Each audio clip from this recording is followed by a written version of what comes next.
Я есть лампа. Я вновь пишу.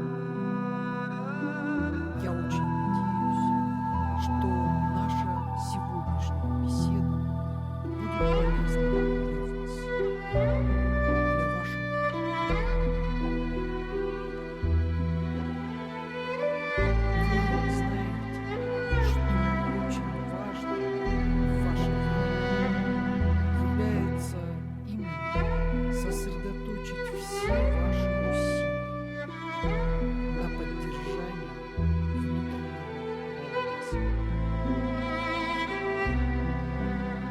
баланса вашей жизни. Потому что я не открою никакого секрета, если скажу, что фактически все духовные достижения человека определяются только одним – способностью поддерживать состояние внутреннего покоя и единства с Творцом, несмотря ни на какие внешние обстоятельства. Именно этого качества добивались учителя человечества от своих учеников. Всегда, когда великий учитель приходил в воплощение, он создавал вокруг себя группу преданных челов. И именно эти челы обеспечивали поддержание миссии своей,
с обречено на вырождение и вымирание.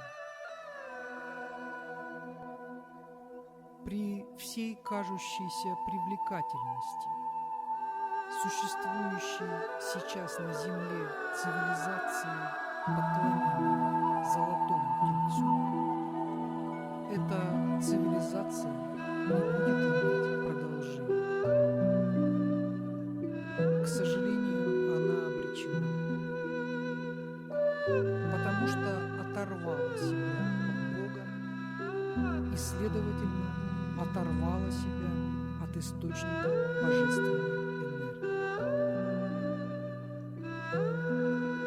А вы знаете, что все в этом мире поддерживается и существует только благодаря божественной энергии.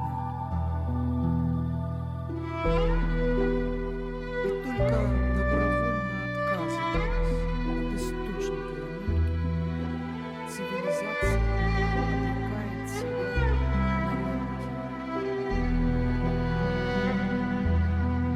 Так было всегда в прошлом веке. Если бы вы имели возможность заглянуть глубже, то перед вами встали бы живые примеры того, как неправильно использование божественной энергии приводило к уничтожению с технической точки зрения очень высокоразвитой цивилизации. Ближайший исторический период может служить уничтожению.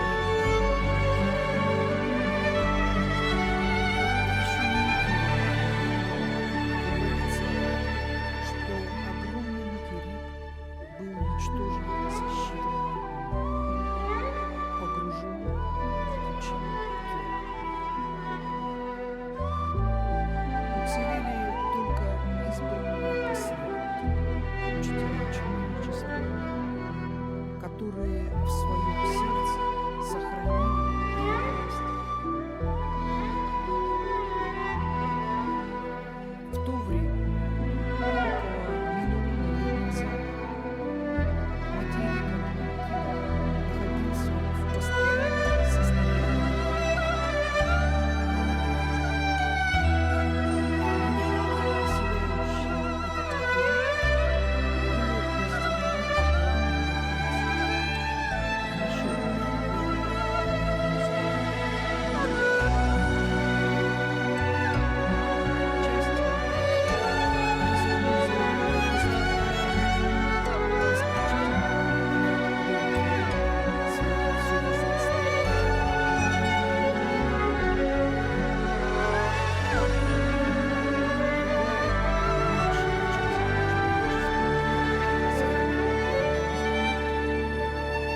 между этими двумя группами людей происходила постоянная вражда и противостояние.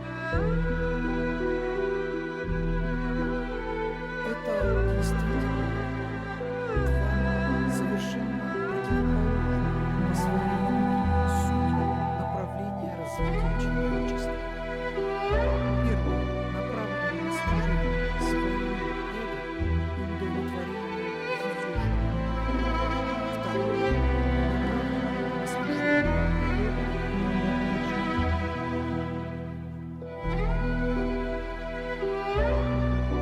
и если люди желают потакать своим желаниям и страстям, то с каждым следующим воплощением они попадают во все более и более худшую зону, препятствующую проявлению божественной правды. В описанной мной картине нет ничего апокалиптического и безысходного. Каждый человек имеет шанс изменить вектор своих устремлений на божественное в любой момент.